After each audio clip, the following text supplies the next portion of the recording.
Hey guys, welcome back to my channel अर्थशास्त्र की नगरी। सो गाइस, हम जो है अपनी सांख्यिकी के 2 चैप्टर कंप्लीट कर चुके हैं। आज हम जो बात करने वाले हैं वो बात करने वाले हैं अपने नेक्स्ट चैप्टर पर, और बहुत ही ज्यादा जबरदस्त चैप्टर है आंकड़ों के संकलन की विधियां, जिसके अंदर हम बात करने वाले हैं जनगणना तथा प्रतिदर्श विधि। गाइस, ये जो आपका प्रीवियस चैप्टर है उसी से जो है रिलेटेड है। बात हम कर रहे थे प्राथमिक और द्वितीयक आंकड़ों की, ठीक है। तो अगर हमें जो है प्राथमिक आंकड़ों को अगर हमें एकत्रित करना है तो उसी के अंदर जो है ये और मेथड है जनगणना और प्रतिदर्श विधि। पिछले चैप्टर से ही ये चैप्टर रिलेटेड है। सबसे पहली बात तो बच्चों को ये समझ में नहीं आता कि ठीक है क्या दिक्कत है, कहां से आ गई बीच में उठकर जनगणना प्रतिदर्श, क्या है ये मेरे भाई। ये पिछले चैप्टर से ही रिलेटेड है। प्राथमिक आंकड़ों को इकट्ठा करना है, ठीक है, तो वो प्राथमिक आंकड़ों को एकत्रित करने के लिए ही जनगणना और प्रतिदर्श विधि जो है ये आपको बता रहा है, ठीक है। यहाँ पर गाइज आपको समझने के लिए, इस चैप्टर को समझने के लिए आपको पहले तो जो है 2 चीजें आपको पता होनी चाहिए। ये मेरे को आपको वैसे प्रीवियस चैप्टर के अंदर बताना चाहिए था, मैं वहां पे बताना भूल गया था। तो यहाँ पर जो है आपको सबसे पहले तो ये पता होना चाहिए कि यहाँ पर जो ये जनसंख्या वर्ड जो यूज होता है, पीछे भी कई बार ये जनसंख्या वर्ड यूज हो चुका है और यहाँ पर भी जो है ये जनसंख्या का यूज होगा, ठीक है। जनसंख्या ये इसका नाम समग्र भी है, ठीक है। तो आपको सबसे पहले तो इस जनसंख्या का मतलब पता होना चाहिए। अगर मैं बात करूं जनसंख्या की तो आपके दिमाग में केवल एक ही चीज आती है कि भारत की जनसंख्या 130 करोड़ है, 140 करोड़ है, 150 करोड़ है, दूसरे नंबर पर आ गया, ये हो गया, वो हो गया, ये आता है, ठीक है। लेकिन सांख्यिकी में जनसंख्या का मतलब भारत की जनसंख्या से नहीं है। सांख्यिकी के अंदर जनसंख्या का मतलब, समग्र का मतलब, यूनिवर्स कहते हैं इसको इंग्लिश में। यूनिवर्स का मतलब सांख्यिकी में कुछ और ही है। सांख्यिकी के अंदर जनसंख्या किसको कहते हैं ये आपको जो है बहुत ही अच्छे से पता होना चाहिए। ये क्या कह रहा है कि जिसके विषय में जानकारी प्राप्त करनी है, जिसके विषय में जानकारी प्राप्त करनी है उसको जो है सांख्यिकी में जनसंख्या या यूनिवर्स या समग्र कहा जाता है।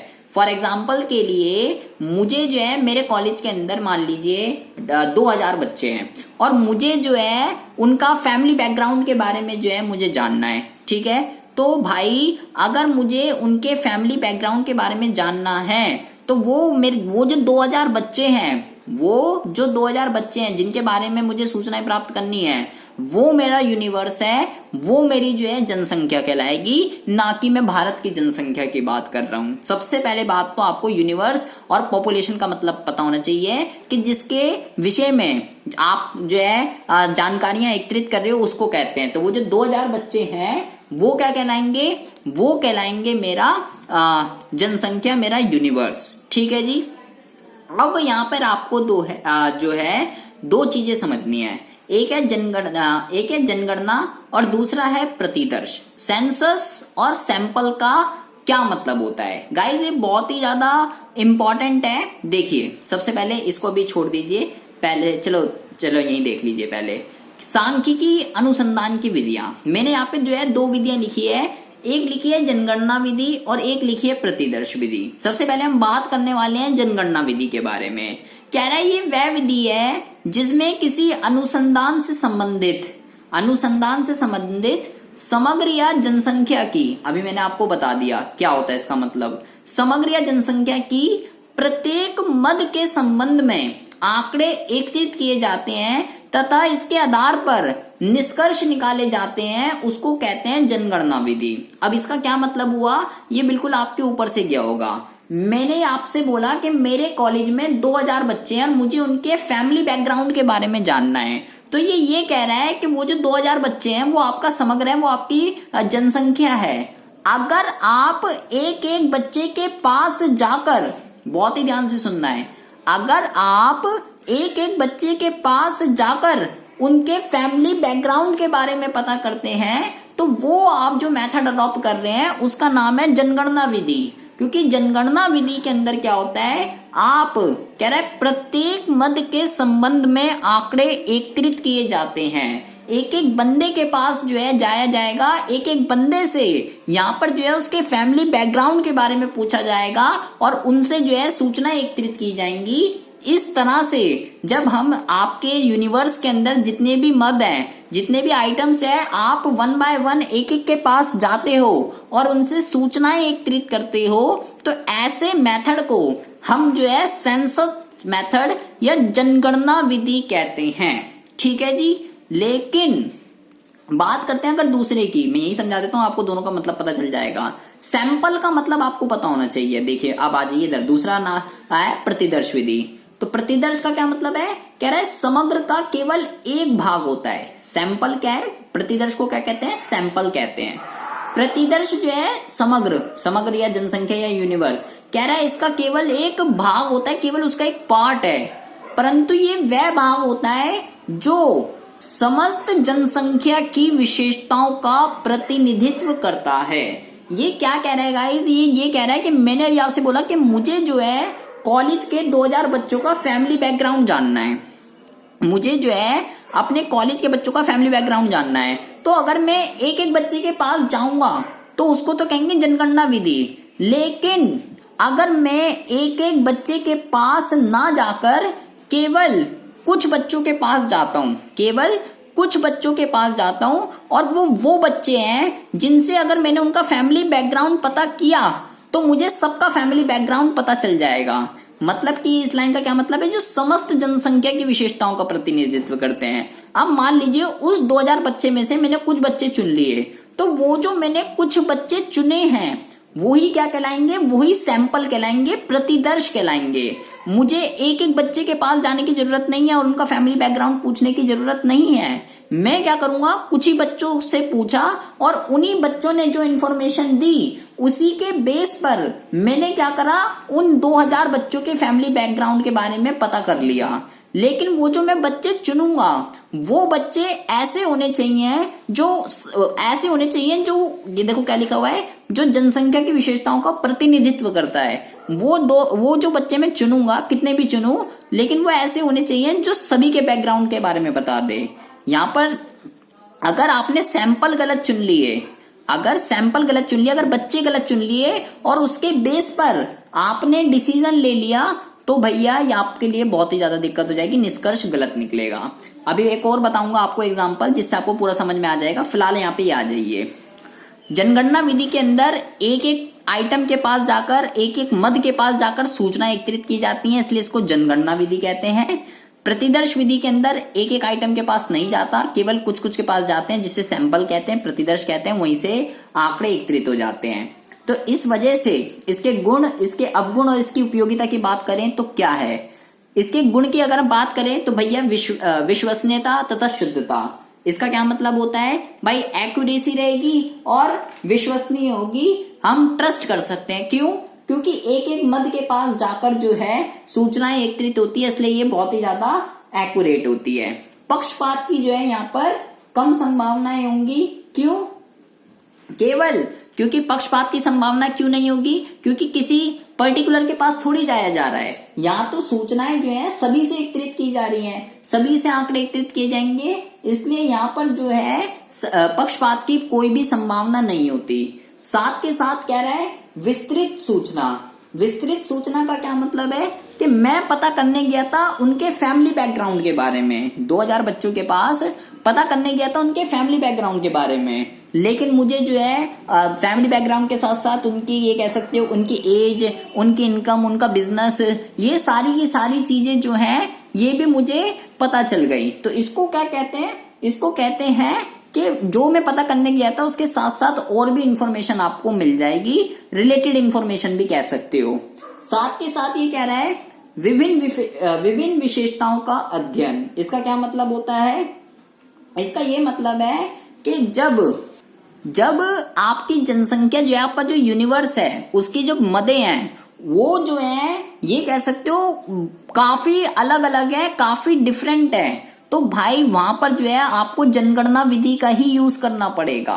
वहां पर आपको जनगणना ही विधि का यूज करना पड़ेगा, क्योंकि आपकी जो मदें हैं, जो आइटम्स हैं, उनकी सबकी विशेषताएं अलग अलग हैं। क्योंकि प्रतिदर्श वहां लगती है जहां पे आइटम्स की जो विशेषताएं हैं वो सिमिलर हो, जो सबका प्रतिनिधित्व करती हो। प्रतिदर्श विधि वहां लगती है, लेकिन जनगणना विधि वहां पे लगती है जहां पर ये कह सकते हो सभी आइटम्स जो यूनिवर्स के अंदर जितने भी मद हैं वो सभी जो है बिल्कुल डिफरेंट डिफरेंट है। साथ के साथ ये कह रहा है मिश्रित अनुसंधान का उद्देश्य। इसका क्या मतलब होता है? इसका ये मतलब है कि जब जो अनुसंधान करता है उसके लिए ये कह सकते हो कि भाई वो ये चाहता है कि भाई मेरे यूनिवर्स के अंदर जितनी भी मदें हैं मैं एक एक के पास जाके इंफॉर्मेशन को कलेक्ट करना चाहता हूं, तो ऐसी जगह तो जनगणना विधि ही लगेगी। ठीक है, क्योंकि जनगणना ही विधि एक ऐसी विधि है जहां पर एक एक मद के पास जाकर जो है सूचना एकत्रित की जाती है। फिर है अप्रत्यक्ष जांच। इसका क्या मतलब होता है? इसका ये मतलब है कि जैसे कि बेरोजगारी है, भ्रष्टाचार है, बहुत सारी ऐसी चीजें होती हैं, ऐसी प्रॉब्लम्स होती हैं जिसकी जो है स्टडी इसी मेथड के अंदर जो है की जाती है। इनडायरेक्ट इन्वेस्टिगेशन जो है इस मेथड के अंदर होती है। तो ये जो है इस विधि के फायदे हैं। लेकिन भाई अगर फायदे हैं तो कुछ नुकसान भी है। सबसे पहला तो ये है कि ये बहुत ही ज्यादा कॉस्टली है, बहुत ही ज्यादा खर्चीली है। यहाँ पर जो है अधिक मानव शक्ति, मोर ह्यूमन पावर की यहाँ पर जो है जरूरत होती है। एक एक बंदे के पास जाना है आपको तो पैसा भी लगेगा और शक्ति भी लगेगी, पावर भी। साथ के साथ बड़े क्षेत्र के लिए ये उपयोगी नहीं है। ठीक है, अब ऐसा नहीं है होता नहीं है, ठीक है, जनगणना भी तो होती है, मैं ये नहीं कह रहा हूं होता नहीं है, होता है, लेकिन टाइम, पैसा, मनी, हर चीज यहाँ पर बहुत ही ज्यादा लगती है। तो ये जो है इसकी तीनों डिसएडवांटेज है। ये कहाँ सूटेबल है? जहां पर क्षेत्र सीमित हो, सिंपल सी बात है, जिसमें विभिन्न गुणों वाली इकाइयां हो। मतलब आपका जो यूनिवर्स है उसमें जो प्रत्येक मद है उसके अंदर डिफरेंट डिफरेंट फीचर्स हो, अभी हमने ऊपर पढ़ा। और साथ के साथ ये वहां पर आपके लिए सुटेबल है जहां पर आपको शुद्धता चाहिए हो, विश्वसनीयता चाहिए हो। अगर आपको ये चीजें चाहिए तो आपको जनगणना विधि को ही अडॉप्ट करना पड़ेगा, क्योंकि प्रतिदर्श विधि बिल्कुल इसकी अपोजिट है। यहाँ पर हम एक एक बंदे के पास जाकर इंफॉर्मेशन कलेक्ट कर रहे हैं, प्रतिदर्श में ऐसा नहीं होगा। वहां पर हम सबके पास जाएंगे ही नहीं, कुछ के पास जाएंगे और कुछ के बेस पर ही सबका डिसीजन ले लेंगे। तो जो ये बिल्कुल इसकी उल्टी है, जो इसकी एडवांटेज है वो उसकी डिसएडवांटेज है, और जो इसकी डिसएडवांटेज है वो उसकी एडवांटेज है। देखिए कह रहा है प्रतिदर्श विधि वह विधि है जिसमें प्रतिदर्श क्या करता है, जिसमें प्रतिदर्श मतलब सैंपल अर्थात किसी समग्र का प्रतिनिधित्व करने वाले छोटे समूह से संबंधित आंकड़े एकत्रित किए जाते हैं और उन्हीं के बेस पर निष्कर्ष निकाला जाता है। जैसे कि गाइस बहुत ही ज्यादा आसान है, एक और आपको एग्जांपल देता हूं। जैसे हमारे स्कूल में जो है कभी कभार इन्वेस्टिगेशन सीबीएसई वाले आ जाते थे इन्वेस्टिगेशन करने के लिए, बच्चे क्या कर रहे हैं, पढ़ रहे हैं, नहीं पढ़ रहे, क्या हरकतें कर रहे हैं। अब वो क्लासरूम में एंटर होते हैं और किसी को भी वो सबसे नहीं पूछते एक एक बच्चे से तुम बता क्या कर रहा, तू बता क्या कर रहा है। उनके पास इतना टाइम थोड़ी ना होता है कि एक एक बच्चे के पास जाएंगे पूछेंगे। उन्हें तो भाई सबका इन्वेस्टिगेशन करना होता है, सबके बारे में जानना होता है। तो वो क्या करते हैं, क्लास में घुसते हैं और क्लास में घुसने के बाद किसी भी बच्चे को उठा लेते हैं, ठीक है, और उससे जो है क्वेश्चन पूछना शुरू कर देते हैं। एक पहले कॉलम से उठा दिया, फिर दूसरे से, तीसरे से, ऐसे 3-4 बच्चे को उठा दिया। अगर और उसी के बेस पे क्या करते हैं, पूरी क्लास को जज कर लेते हैं कि हाँ अगर उन्होंने चारों ने जवाब दे दिया तो ठीक है भाई पढ़ाई हो रही है क्लास के अंदर। अगर उन्होंने जवाब नहीं दिया तो भैया फिर तो उनके जाने के बाद जो उनका क्लास टीचर है वो तुम्हें पता ही है क्या होगा उसके बाद। तो उन्हीं के बेस पर, उन्हीं 4 बच्चों के बेस पर क्या होता है, पूरी क्लास को जज कर दिया जाता है। तो उसी मेथड को जो है सैंपलिंग मेथड कहते हैं। ठीक है, जब सबके पास नहीं गए, केवल कुछ के पास जो उसका प्रतिनिधित्व कर रहे हो, केवल उन्हीं से इंफॉर्मेशन ले ली। बिल्कुल उसका उल्टा लिख देना है आपको। इसके मैंने आपको क्या बताया, जो उसके डिसएडवांटेज है उसकी एडवांटेज है ये। सबसे पहला तो कम खर्चीली भाई, क्योंकि सभी के पास जाना ही नहीं, टाइम बचेगा, मैन पावर बचेगी, हर चीज बचेगा। यहाँ पे कम खर्चीली है, समय की बचत होगी। यहाँ पर जो है गाइस आप गलती की भी पहचान कर सकते हो। क्यों कर सकते हो? क्योंकि यहाँ पे आपके पास जो मद है वो क्या है, लिमिटेड है। कुछ ही आइटम्स के बेस पर आप जो है डिसीजन ले रहे हो, तो यहाँ पे गलती की पहचान करना जो है बहुत ही ज्यादा आसान हो जाता है। बड़े क्षेत्र के लिए ये बिल्कुल आप इसका यूज कर सकते हो, क्योंकि टाइम बचता है यहाँ पर। और अधिक वैज्ञानिक है। अधिक वैज्ञानिक का क्या मतलब होता है, इसका ये मतलब है गाइज कि ये जो है मोर साइंटिफिक है, कि जो आपने जो सैंपल लिए हैं उसके बेस पर आपको जो है डिसीजन लेना है। तो भाई ऐसा तो वही कर सकता है जिसको सैम्पलिंग मेथड जो है बिल्कुल अच्छे से आती है, उससे सारे के सारे मेथड और उसको जो है नॉलेज होनी चाहिए। तो ये इसके जो है गुण है। बात करें अगर इसके अवगुण की तो उल्टा है, यहाँ पर पक्षपात हो सकता है। पक्षपात कैसे होगा कि भाई मान लीजिए वो जो आए एंटर हुए क्लासरूम के अंदर, तो उन्होंने जो है उन्हें क्वेश्चन पूछने हैं बच्चों से, तो आपका क्लास टीचर क्या कर देता है, पहले उस बच्चों को खड़ा कर देता है कि जो उसे पता है कि यही आंसर दे सकता है, ये क्लास में होशियार बच्चा है, ठीक है, मॉनिटर 1 मॉनिटर 2 गर्ल्स के मॉनिटर बॉयज के मॉनिटर, तो वो क्या करता है पहले उन बच्चों को खड़ा कर देता है कि तुम बताओ बताओ बताओ जल्दी बताओ सर क्या पूछ रहे इसका आंसर बताओ। तो वहां पर क्या होता है, अब उन्होंने जवाब दे दिया और वो क्या सोचते हैं, अरे वाह बच्चों को तो सब आता है, बच्चे पढ़ रहे हैं, और बस उसी के बेस पर बच्चों को जज कर लेते हैं। लेकिन उन्हें ये नहीं पता कि वो जो बच्चे खड़े हुए हैं अगर उसके अलावा किसी और को भी जो है उठा दिया जाए तो भैया डब्बा गोल है इस क्लास का। तो इससे क्या होता है, पक्षपात होता है। अब क्योंकि पक्षपात होगा तो डिसीजन भी क्या होता है, गलत निकल सकता है। अगर उन्होंने उन 4 बच्चों के बेस पर डिसीजन ले लिया कि क्लास पढ़ रही है तो भैया वो बिल्कुल गलत है, तो अशुद्ध निष्कर्ष निकलेंगे। यहाँ पर क्या होता है, तीसरी प्रॉब्लम, यहाँ पर जो है सैंपल बनाने में जो है वो बहुत ही ज्यादा कठिनाई आती है। सैंपल बनाने में कठिनाई क्यों आती है, क्योंकि गाइस हमें सैंपल ऐसे चुनने हैं जो ये कह सकते हो कि जब समूह छोटा होता है ना, जब मतलब जब आपकी यूनिवर्स आपका जो समग्र है वो जब छोटा होता है, अब उसमें से भी आपको वो चुनने हैं जो उसका प्रतिनिधित्व कर रहे हो। तो ऐसे सिचुएशन में क्या होता है, सैंपल चुनना बहुत ही मुश्किल हो जाता है।